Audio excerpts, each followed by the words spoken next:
to limit for delivering those things to you.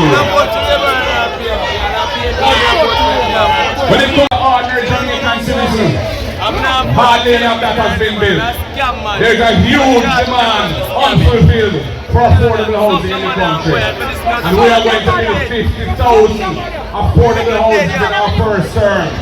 And we're going to do it on public lands that are not suitable for agriculture. And we're going to ensure that when we build those houses through the agencies of government like the National Housing Trust, we are not going to include the value of the land in the price of the house. So that when you buy one of those houses, you're getting the land essentially for free. And you're getting value right then and there that you would not otherwise have. Because we want to empower and make owners of our people. And for young people, many of them struggle to get through. And they become professionals. And they want to buy a house, but they have no chance of doing it under the Jamaica Labour Party. We have the Young Person Deposit Fund that we will be establishing within the NHT that will ensure that anyone up to 35 years old who is going to become a first-time buyer of their home, as long as they've been in the fund for at least NHT contributor for at least 2 years, they will be qualifying for a grant of $500,000 to pay down on their house. That is money they don't have to repay. A grant. This is for public sector workers, the lower interest rate. For the lowest paid NHT borrowers, we will take off the burden of the insurance of you, and the NHT will cover that cost. We are thinking about the needs of the people. That is why we are going to tackle the issue of absenteeism from school, the hungry belly that causes it, the high transportation costs that cause it. That is why when Dr. Campbell spoke about the 55% of Jamaicans who are suffering from food insecurity, we have to improve the nourishment of the children, and we will ensure our needy children have at least one hot nutritious meal a day in school, whether it be primary or secondary school. And if you can't afford the transportation costs and we assess the situation and say so, we will provide a subsidy for your transportation. Busman, taximan, trusted and vetted will be the one providing your family to qualify for university or college. Under the next PNP government, you will get a full scholarship to send you to university or college. We're doing it for you, but we're also doing it for your brothers and sisters who will benefit from the fact that you got through certain People's National Party government. And we expect you to pay it forward and help to lift them up as well, so that your family can move up the next level towards achieving the dreams that they have. Comrades, we heard about the land policy. We want to make owners of the Jamaican people. So if you're on public land and you've been living there for over 25 years, you have a right to your title, and we will make sure it happens. And if you're there for less than 25 and you want to acquire it, we'll make it available for sale on reasonable terms so that you can acquire title for your wish. Because we're not going to bulldoze anybody off a land like Andrew Holness. We're not going to send eviction notices to people who in this country. That is why we decriminalize personal use of ganja. That is why we're going to review and change the law about contract work, especially for the hotel workers, but also for all the other workers. The court did it for the security guards, not the Labour Party. The court made a ruling and said the security guards must be treated as full-time employees. And I don't see why it should be limited to the security guards. I'm glad they got that. And we're going to do it for all workers across the land. Because we defend the rights of workers.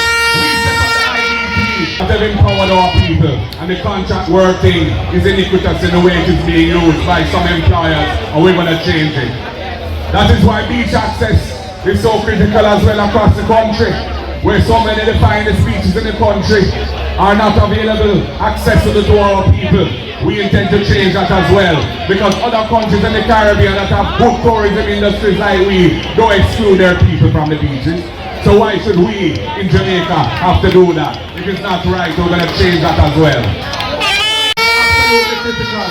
We will not undermine it, we will support it. The other institutions like the Financial Investigations Division, we will not undermine it by appointments of persons who are totally inappropriate for the post. a variety of reasons. No, we will ensure that the right procedures are followed so the right people, the best people, the most qualified and suitable people get those jobs. We are going to modify the gag clause, which now exists, where persons under investigation, you can't know about it until the final report reaches Parliament. So right now in this coming election, there are going to be a number of candidates who are under investigation for corruption offenses and nobody don't know who they are. That cannot be right. We are going to change that when we form government. And we're going to enhance transparency. That every member of government, not just the leader of the opposition or the Prime Minister, will have their statutory declarations or summary published so that the people can know that their leaders are leading in an open and transparent way. The people of Jamaica deserve that type of leadership. And with impeachment, we're going to come with impeachment. The inspiration for me to I brought the impeachment bill back to Parliament with some modifications 3 years ago, and the government has done nothing with it. And we can't pass it because we are in the minority in the Parliament. They have done nothing about it, even though it was a manifesto promise from 2016 of Andrew Holness. The inspiration why I brought that bill, why I dusted it off and set it up a little differently so it would cover a wider range of terrible acts, was because the MP for this constituency here was caught on video with a big stool, beat a woman badly in a car park. The man sat in Parliament, he received no sanction from Parliament, and now they have him on the way, run him as a candidate in this country. Big disrespect to the women of Central Westmorland. Big disrespect to the women of That is what the parliamentarians and public officials behave in a way that brings their office into disrepute. There must be something that can be done to sanction them. Comrades, we are ready for government. We are ready to deliver for the Jamaican people. We have a strong team, a mixture of age and youth, experience and exuberance. And all of them have signed the leadership code of conduct of the Integrity Commission. Every single one has signed that code of conduct, committing themselves to good governance and principled leadership. Not one labourite has signed that code of conduct. It's a crying shame.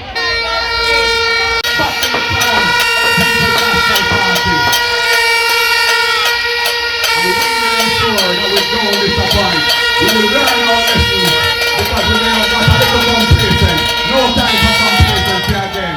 We will be working for you to deliver what you need to make your life better. Comrades, this moment is not about me. It is a sweeping call to purpose. A reintroduction of the kind of leadership Jamaica deserves. I do not ask for your loyalty. I do not ask for faith. I do not ask for silence. I ask for your voices to be heard. I do not ask for blind support. I ask for partnership. A building of a Jamaica where no child is left behind, where no community is ignored, where no dream is dismissed because of how much money you don't have and where you were born. This is our time. This is our task. This is our turn to make history. And to make history that counts, not just slogans.